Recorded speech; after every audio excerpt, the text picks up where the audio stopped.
5 ദിവസത്തെ ഹോസ്പിറ്റൽ വാസത്തിന് ശേഷം നമ്മളിത് ഡിസ്ചാർജ് ആയിട്ടുണ്ട് കേട്ടോ. നമ്മൾ വീട്ടിലേക്ക് പോവാണ്. അമ്മയ്ക്ക് നല്ല രീതിക്കുള്ള മാറ്റം ഉണ്ട് കേട്ടോ. ചുമയ്ക്കൊക്കെ നല്ല രീതിക്ക് കുറവുണ്ട്.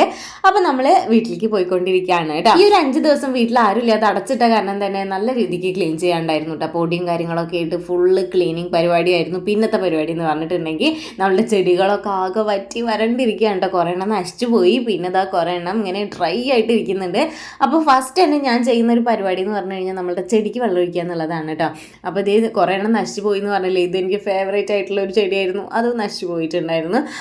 ഓക്കെ, കുഴപ്പമില്ല. നല്ല രീതിക്കുള്ള വെയിലുണ്ടായിരുന്നു കേട്ടോ ഇവിടെ. അത് കാരണം കൊണ്ടാണ് ഇങ്ങനെ നശിക്കാൻ വേണ്ടിയിട്ടുള്ള കാരണം എന്ന് പറഞ്ഞിട്ടുണ്ടെങ്കിൽ. അപ്പോൾ കുഴപ്പമില്ല, നമുക്കിതൊക്കെ തിരിച്ചു പിടിക്കാം. അപ്പോൾ ആദ്യത്തെ പരിപാടി എന്ന് പറഞ്ഞു കഴിഞ്ഞാൽ എൻ്റെ മക്കൾക്കൊക്കെ ഒന്ന് വെള്ളം കൊടുക്കുക എന്നുള്ളതായിരുന്നു കേട്ടോ. അപ്പോൾ അവങ്ങൾ വെള്ളം കിട്ടിയപ്പോൾ ജീവൻ തിരിച്ചു കിട്ടിയൊരു ഫീൽ ഉണ്ടാവും. അവർക്ക് വെള്ളം കൊടുത്തപ്പോൾ എൻ്റെ മനസ്സിനൊരു കുളിർമ വന്ന പോലെ. എന്തായാലും ഞാൻ ഫുള്ളായിട്ട് ഇതാ വെള്ളമൊക്കെ നനച്ച് അവരെന്നെ ഒന്ന് ഫ്രഷ് ആക്കിയിട്ടുണ്ട് കേട്ടോ. അപ്പോൾ ഇതിൻ്റെ ലോങ് വീഡിയോ നമ്മളെ ചാനലിൽ ഞാൻ ഇട്ടിട്ടുണ്ട്. അപ്പോൾ ഇത് കണ്ട് നോക്കുക. ഫുൾ ക്ലീനിങ്ങിൻ്റെ തന്നെ ഒരു ലോങ് വീഡിയോ നമ്മളെ ചാനലിൽ ഞാൻ ഇട്ടിട്ടുണ്ട്. അപ്പോൾ എന്തായാലും കാണാൻ വേണ്ടിയിട്ട് മറക്കരുത് കേട്ടോ. പിന്നെ അതൊക്കെ കഴിഞ്ഞു, കുളിയൊക്കെ കഴിഞ്ഞതിന് ശേഷം പിന്നെ ഞാൻ ഫുഡ് ഉണ്ടാക്കി ഫുഡ് കഴിക്കുകയാണ് കേട്ടോ. അപ്പോൾ ഇത്രയേ ഉള്ളൂ. പിന്നെ നമ്മളെ ചാനൽ ഇതുമായിട്ട് സബ്സ്ക്രൈബ് ചെയ്യാത്തൊരു സബ്സ്ക്രൈബ് ചെയ്തിട്ട് പോകാം കേട്ടോ. അപ്പോൾ നെക്സ്റ്റ് നല്ലൊരു വീഡിയോയിൽ കാണാം. ബൈ.